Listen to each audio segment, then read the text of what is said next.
Hello everyone. My name is Dr. Dinky Gajiwala Jardos. I am your cancer physician, means cancer treatment planning, chemotherapy, immunotherapy and targeted therapy specialist. So आज के video में हम ovarian cancer मतलब कि अंडाशय के cancer के बारे में जानेंगे। ओवेरियन कैंसर एक साइलेंट किलर है। यूजुअली कैसा होता है कि पेट में अगर ये कैंसर बढ़ रहा है धीरे धीरे तो ज़्यादातर केस में हमें वो पता नहीं चलता है और 70 to 80% केस में ये वाला कैंसर जो है वो 3rd या 4th स्टेज में ही पता चलता है, क्योंकि कैसा है कि अंडाशय का कैंसर धीरे धीरे ग्रो हो रहा है तो उसके ज़्यादातर कोई सिम्टम नहीं है। जब उसकी वजह से पेट में पानी भरना चालू होता है तब लोगों का एब्डोमिनल डिस्टेंशन मतलब कि पेट का फूलना चालू होता है और तभी ये कैंसर हम डिटेक्ट करते हैं।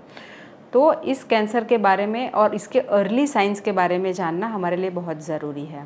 तो पहले हम इसके रिस्क फैक्टर के बारे में जानेंगे। सो ओवेरियन कैंसर का रिस्क फैक्टर है वो है सबसे ज़्यादा इम्पॉर्टेंट एज, फिर हमारी जीनेटिक मतलब कि फैमिली हिस्ट्री।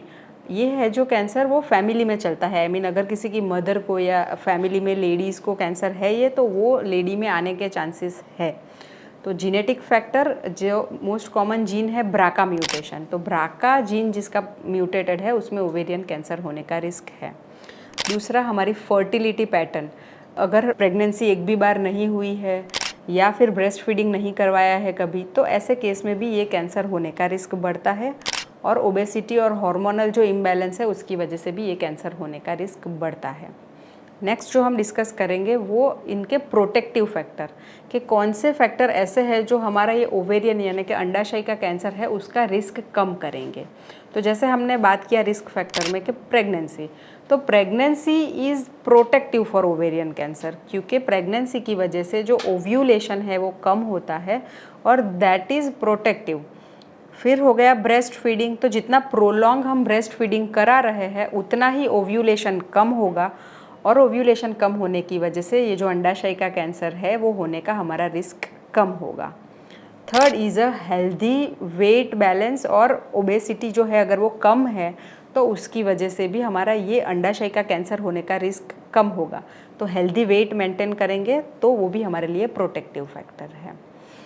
अभी अगला जो हम डिस्कस करेंगे वो है इनके साइन एंड सिम्टम के बारे में। जैसे हमने डिस्कस किया पेट का कैंसर है, सो एब्डोमिनल पेन या पेल्विक पेन होना वो भी इसका सिम्टम है। यूरिनरी और बॉवेल ब्लैडर हैबिट जो है वो चेंज होना, मतलब कि अर्जेंसी है यूरिन के लिए या फिर जो टॉयलेट है या फिर हमारा जो स्टूल फ्रीक्वेंसी है वो चेंज होना। कभी कभी क्या होता है पेशेंट में कि वेट लॉस हो रहा है तो वो भी इसका सिम्टम है। जैसे हमने बात किया पेट में पानी भरता है मतलब पेट का फुलावा होना, वो भी इसका सिम्टम है। बहुत ही सब जो सिम्टम्स है इसके नॉन स्पेसिफिक है, डायरेक्टली कैंसर की तरफ वो नहीं हमको लेके जाते हैं, पर ऐसे सिम्टम्स अगर ज़्यादा हो रहे हैं कोई भी लेडी में मंथ में 12 टाइम्स से ज़्यादा तो उसमें ओवेरियन कैंसर के लिए स्क्रीनिंग करना ज़रूरी है। और लास्ट जो हम डिस्कस करेंगे ये कैंसर के बारे में वो है इसका ट्रीटमेंट। तो ट्रीटमेंट पार्ट में अगर ये अर्ली डिटेक्ट हो रहा है तो definitely we will go for surgery, और आफ्टर द फर्स्ट स्टेज मतलब सेकेंड स्टेज ऑनवर्ड्स सारे स्टेज में इसमें कीमोथेरेपी का बहुत इंपॉर्टेंट रोल है। तो chemotherapy along with targeted therapy is very important in this kind of cancer. और ये ट्रीटमेंट जैसे डेवलप हो रहा है ये कैंसर की जो रिस्क है वो कम हो रही है और ये कैंसर के पेशेंट्स जो है वो बहुत ही ज़्यादा नॉर्मल लाइफ एक्सपेक्टेंसी से जीते हैं।